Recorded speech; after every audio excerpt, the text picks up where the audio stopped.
नमस्कार, मेरा नाम अभिषेक सावंत है और गलती से अभी मैं 12 बजे नज़रबाग गुरुद्वारे के पास हनुमानगढ़ी के इस रोड पर आ रहा हूँ। टहल रहा था ऐसे ही, चूँकि आदत है अयोध्या को जानने की, समझने की और सोती अयोध्या देखने की। तो हमने गलती से देखा कि एक ट्रांसफार्मर रखा हुआ है और इस ट्रांसफार्मर को चारों तरफ से देखिए सीलिंग होती है, जाली से ढका जाता है। वो देखिए कितना सुंदर है, यानी मानक के अनुरूप है। यहाँ इनको हम 10 में 10 अंक देंगे। बताइए।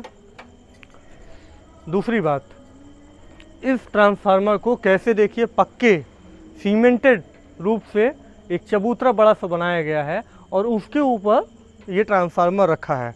इसका कारण ऐसा होता है कि कहीं पर भी अगर ट्रांसफार्मर के किनारे कोई गंदगी, पॉलीथीन या और गंदगी के प्रकार ठीक अगर दिखते हैं तो उससे क्या होता है कि ट्रांसफार्मर में आग लगने की संभावना होती है।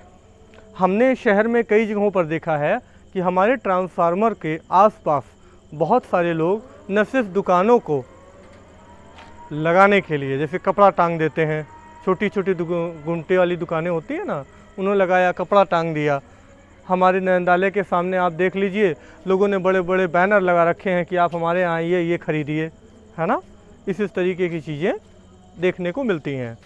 तो जो ट्रांसफार्मर की नियमावली का, यानी safety rule regulations, the electricity act है 2010, उसके अनुरूप ये ट्रांसफार्मर बिल्कुल सही तरीके से रखा हुआ है, जिसके सारे मानक पूरे हो रहे हैं।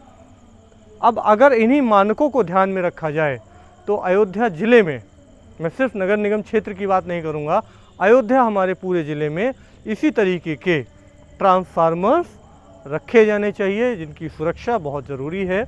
क्योंकि छोटी सी भी गलती और छोटी सी भी पॉलीथीन का उसमें पहुंच जाना आग लगने का पूरा संकेत होता है।